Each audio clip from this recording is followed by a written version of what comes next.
মাদ্রাসায় কত এতিম বাচ্চা আছে যাদের বাবাও নাই, যাদের মাও নাই। বন্ধ হয়ে গেলে, ছুটি হয়ে গেলে কোনো বাচ্চা বাবার হাত ধরে লাফাইতে লাফাইতে বাড়িতে যায়, আবার কেউ মায়ের হাতটা ধরে লাফাইতে লাফাইতে বাড়িতে যায়।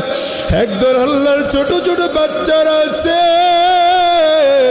এরা বারান্দায় দাঁড়াইয়া দাঁড়াইয়া ছুটি দইরা কামদে আটাক দেয়, মালিক আমার বাবা না, আমার তো মাওলা।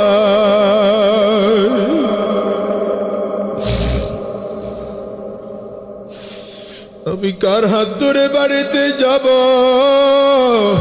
এই ছোট বাচ্চাদের জন্য কি তোমাদের মোটেও মায়া লাগে না?